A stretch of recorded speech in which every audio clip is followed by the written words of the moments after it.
What's up everybody, KT here.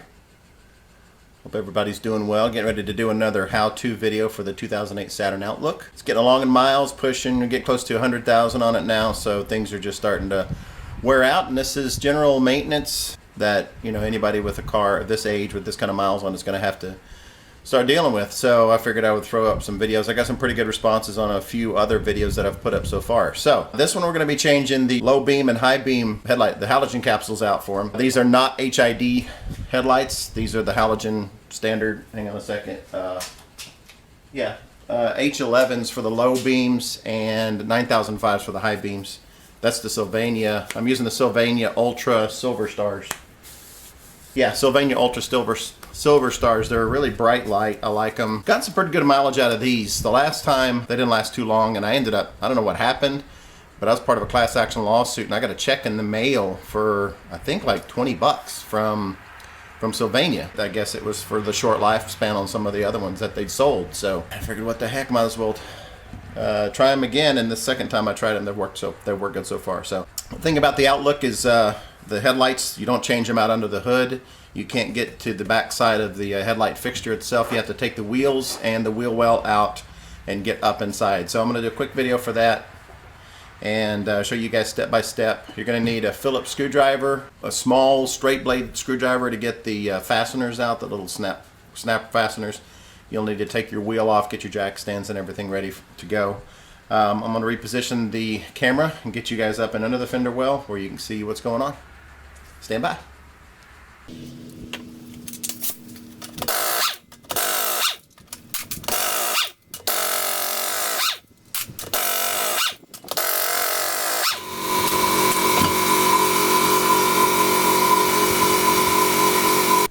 Okay, now that the compressor's decided to shut off, here you can see we got the wheel off under the fender here. Obviously, got the brand new struts.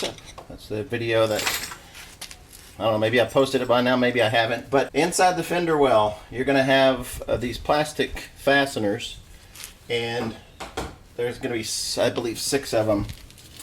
Let's see, these little fasteners right here. You've got 1 in the back, 2. And behind the strut there is 1, 2, and 3.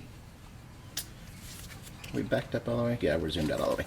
Okay, we got 3 behind the strut, 1 up here, 1 up in the very top up here, and then across the front of the fender well you've got the 4 Phillips head screws here, and then under the bottom there's 1 here, 1 there, and then 2 more fasteners, the plastic fasteners on this little dirt flap here. So let me get these out, and I'll show you where the locations are once I get it out.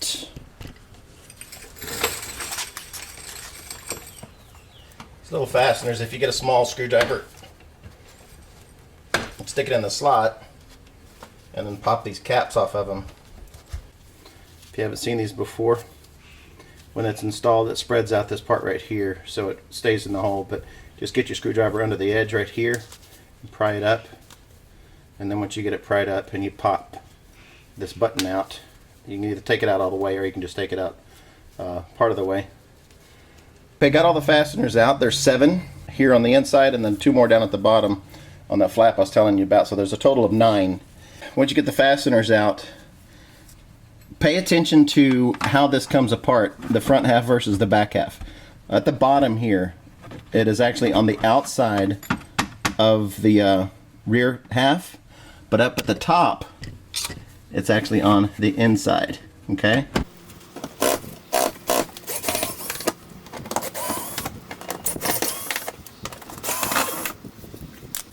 Alright, set you back here.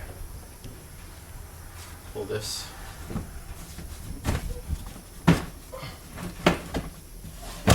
It's going to come right out, sort of roll forward, and he's out of the way. Okay, and right up in here is where the headlight assembly is. Alright, so what we have here is the headlight assembly. Here is the cover for the low beam, and in the back here is the cover Oops, you know you can't see that. And the back here is the cover for the high beam. Now, one thing to point out, this car, there's a recall on the Saturn Outlook, the GMC Acadia, the Chevrolet Traverse, and the Buick Enclave. And what happened was the wires that they used for the harness for these front headlight assemblies, the wire gauge was too small. And if your car is covered, check to make sure before you go through this much trouble if you're losing headlights or whatever. Also, if your harness, if your tips, your connectors for your headlights are burned, because there is a recall notice out for these, and they will go through and replace these wiring harnesses. But there's definitely a difference in the new wiring harness wire gauge versus the original wire gauge.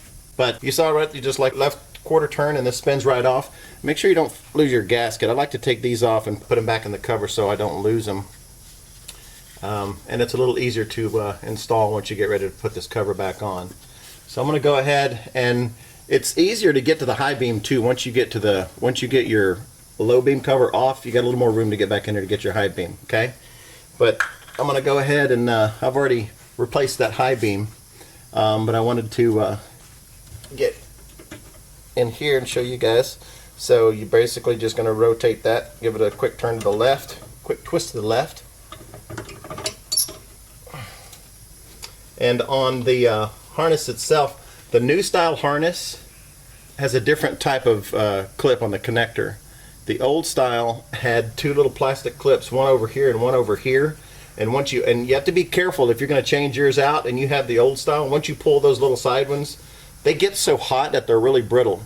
And once you spread those apart, you have to be careful. Don't open them up too much, because you could actually break those tips off. But on this one here, this is the new style, and it just has this push button on top on the here. This push button on the top, you push it there and it'll release and it comes right out.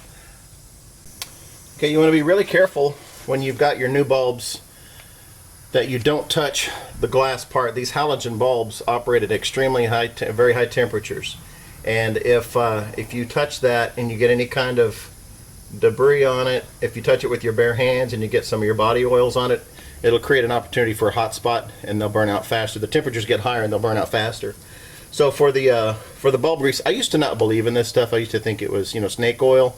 But after seeing a lot of these new bulbs that operate at very high temperatures, high current, I think this bulb right here is a 65 watt bulb. So that's a lot for that small of a wire and just a small little connector right here. So I use it now. I used to not, spend $1.50 just for bulb grease, but I do now. And when you get ready to put it back together, it only goes on one way, and if you try it the wrong way, it'll tell you, because it's not going to go in. Alright, there's that. And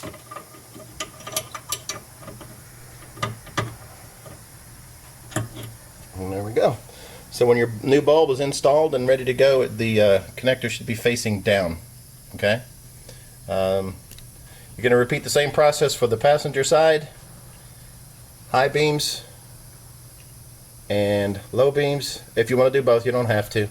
I just do it. It's easier. You have to pull the wheels off. You have to get the thing jacked up in the air. You have to get the fender well out of the way. If you're in here doing one, if you can afford it, you might as well go ahead and throw some money out there and do both while you've got everything down. So let me put this cover back on, and we are good for the driver's side. I'm going to repeat the same process for the passenger side, and there we go.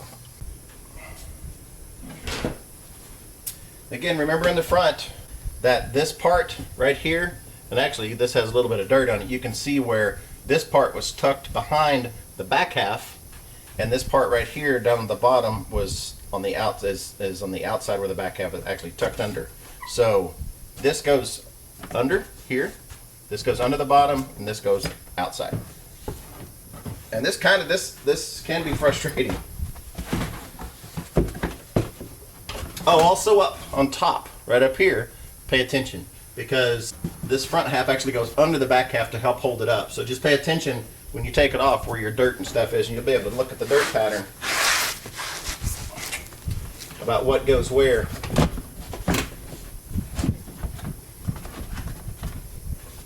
And who goes on top of what.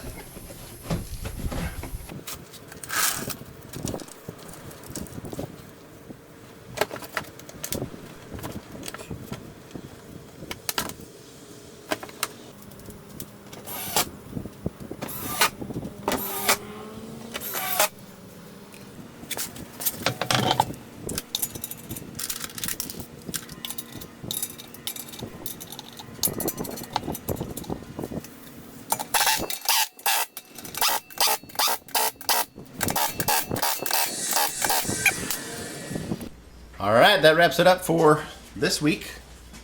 Next week's repair. Join us next time when we replace the front rotors and disc brake pads. That's coming up in the very near future. Everybody take it easy. Adios.